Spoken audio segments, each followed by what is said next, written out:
Hey everyone, so following on from the post I made this morning about the sort of content you kind of want to see, I thought I would take time to basically show you where the magic happens, right?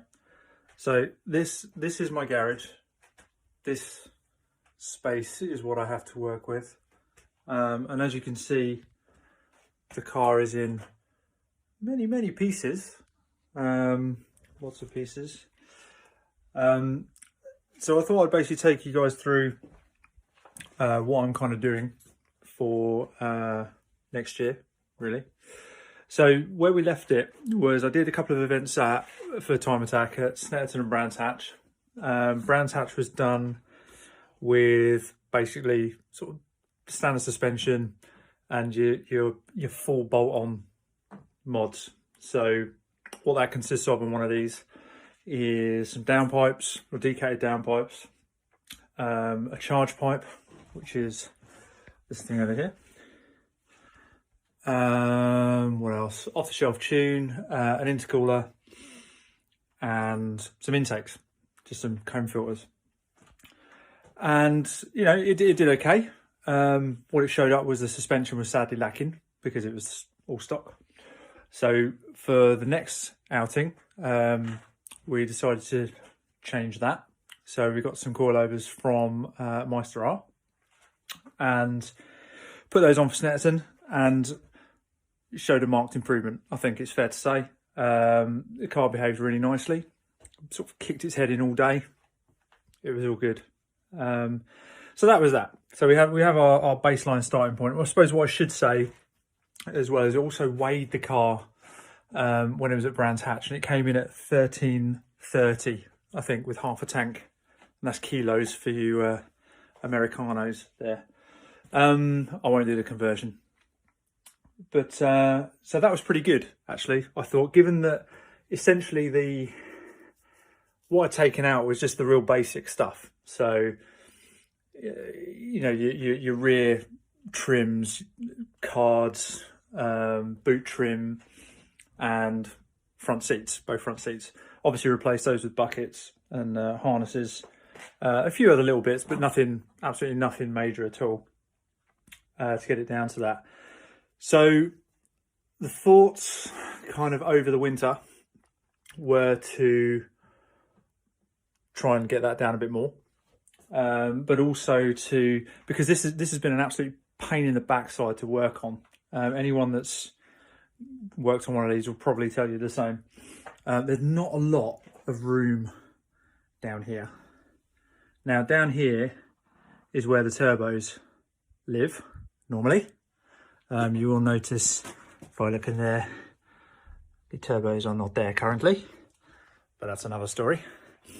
And so what I was going to try and do is basically try and simplify the engine bay a little bit where I could, you know, reroute some pipe work, remove things like the air conditioning and stuff that weren't required.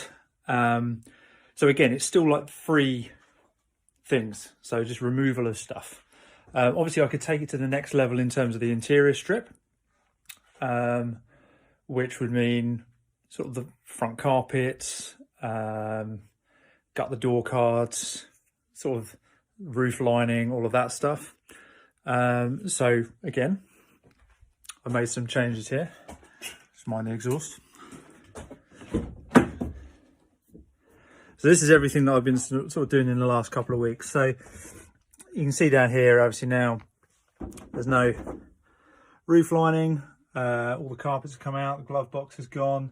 I'm going to put that back in, albeit I might trim it down a little bit because it doesn't need to be quite so big. I'm taking there's airbags along here, which all of these, we don't need those.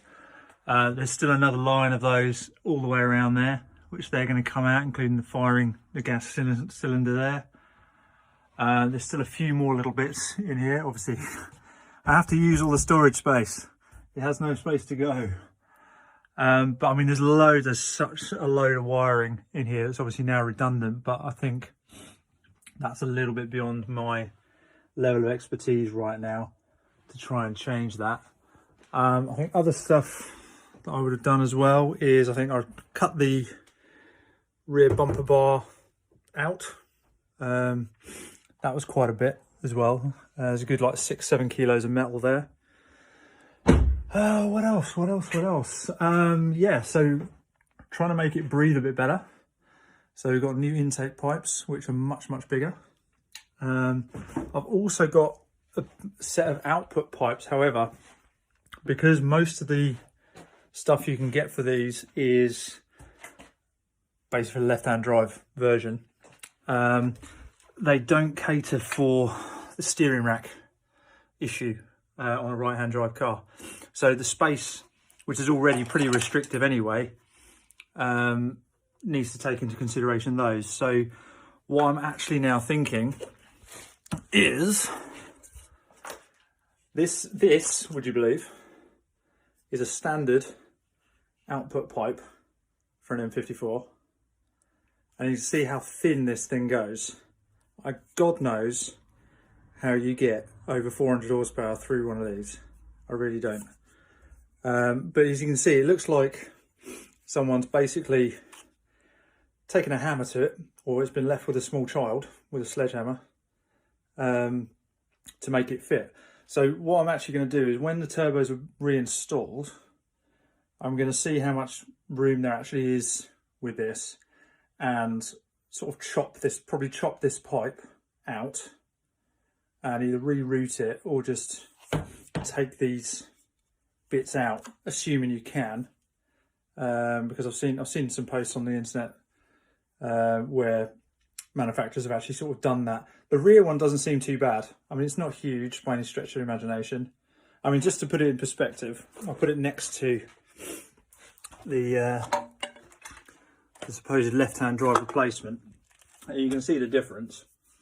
But obviously, changing these sorts of things is going to make a massive difference to how obviously restricted the engine is, especially at higher RPM. So changing those and the inlets, I haven't got the inlets to hand, but they're as well, they're much the same as these, because they have to pass around the engine, which again hasn't got a lot of space. I mean, you have to get, for example, the rear turbo pipe's got to go down through there, down through this little hole around everything and down to the back, and it's just an absolute nightmare really. So hopefully now with a few bits out of the way, I've improved things, but time will tell, because I have to remember how this shit goes back together, which is going to be a huge challenge. But I think, powered with a little bit of hope, a little bit of YouTube, and a lot of custard creams, I think I can get it done. And if I do, and I think by my calculation anyway, I've already stripped another 65 kilos out of it from the 1330, that it should go along quite well. So with that in mind, I'm going to crack on, but I'll keep you updated, and I'm sure there's going to be more to talk about, hopefully, and hopefully it won't be too long until I can actually fire this thing back up and it doesn't die.